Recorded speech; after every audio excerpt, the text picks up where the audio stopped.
Hey everybody, it's Jason Blaha here, and it's time for another breakfast with Blaha, and I'm having Greek yogurt, frozen cherries, almond butter.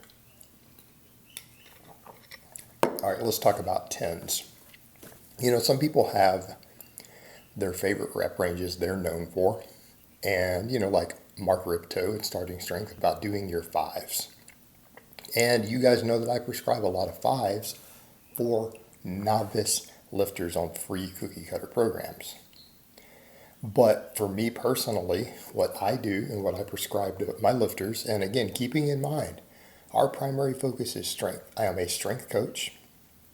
The majority of my clients are coming to me for the purpose of getting a lot stronger, and yet we do mostly 10 rep sets. We do mostly 10 rep sets. And I think that throws some people off. They're like, well, I thought you were into powerlifting and 1 rep maxes. It's like, yeah, I am. But we run a conjugate system. And what I recommend is that you don't worry about crossover between your different types of lifting you're doing. In other words, on our max work, why are we maxing? Because my lifters and me, we max every week. We do speed work every week, and then we do a bunch of hypertrophy work, training volume for hypertrophy. Because again, why? Size equals strength potential. If you want to get as strong as possible, you need to maximize hypertrophy. If you want to be as strong as possible at a given body weight, you need to maximize body composition. Now, keep in mind, those are two different things.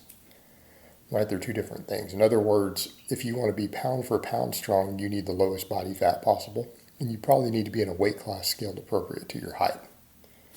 That's how you do that. But for strength, we need to maximize hypertrophy.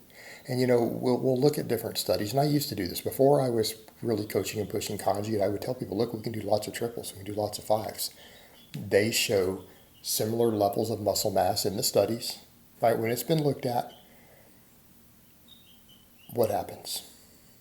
Those heavier sets like that produce the same muscle as doing tens, but your 1 rep max strength goes up more. And that sounds like a win-win. If you're just going to do 1 rep range, that makes a lot of sense. However, the downside, the caveat here being people are more beat up. They are more beat up. They hurt more. Their bodies get pounded harder. Number 3, the workouts take longer. Well, why do we need to compromise like that? In other words, why are we doing rep work? If we're going to run a concurrent type training system, which means we're going to be maxing every week, we're going to do speed work every week, we're already covering the other performance attributes that we need. Because let's be honest here, doing 5 triples will not increase your 1 rep max potential as much as training maxes will. It just won't. Lifting a maximum weight is the best way to actualize your strength potential, not doing a bunch of heavy 3s and 5s. If you're not doing maxes, those will increase it. If you're doing maxes, you may not get as much carryover. We're already maxing out. We're getting that already.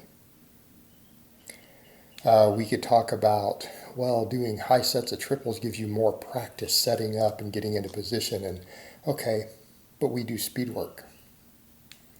If I do 12 doubles on a speed box, am I not getting that? If I do 8 or 9 triples on a speed bench, am I not getting all of those same benefits we get from the heavier stuff? Because we're doing those with lightweight for compensatory acceleration. We're getting that same practice.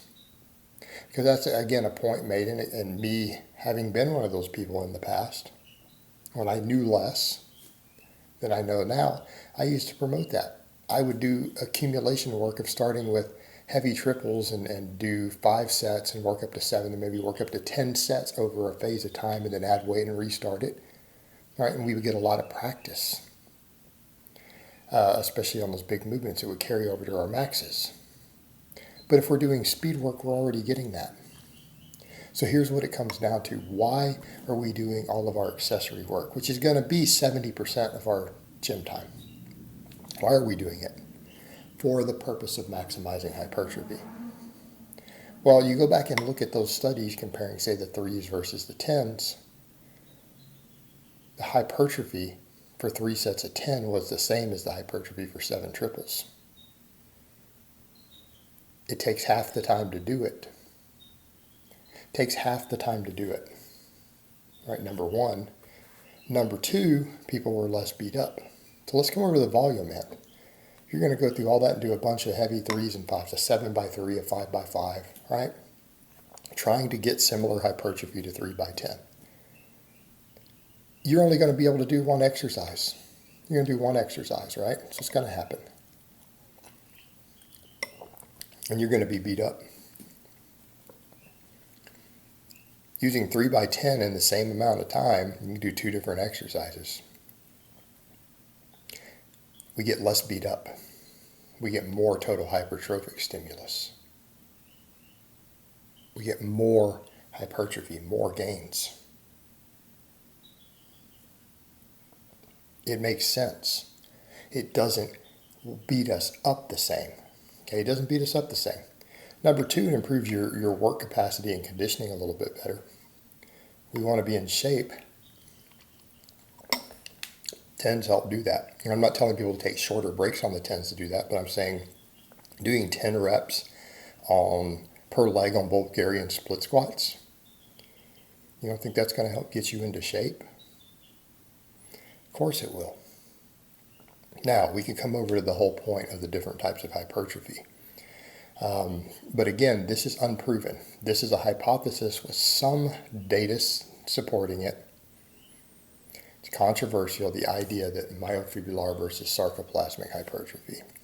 If you do a bunch of heavy 5s, you'll get more myofibrillar growth. If you're doing a bunch of 15s and 20s, you'll get more sarcoplasmic growth. And of course, the myofibrillar being longer lasting gains. Number two should have better strength carryover. But you come over to 10s, and we're kind of in that middle ground, aren't we? If that hypothesis is true, it's a balance between the two,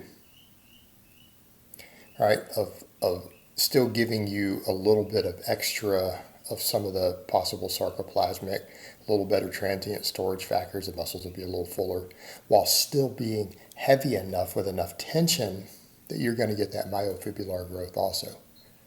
It would be a very balanced way to train if those factors are in play. But if we're doing it, but here's the thing, we're not doing this in isolation. This isn't being done in a vacuum. And that's what people have to remember. We are doing this as part of a larger training system. Part of a larger training system in which you are doing really heavy work with it. We are doing maxes every week. We are doing explosive work, again, dynamic effort work every week. Those are what we program our workouts around. We have max effort days and dynamic effort days. But after that, the majority of the workout is then spent maximizing hypertrophy. And 10s will do that more efficiently and without beating you up as much.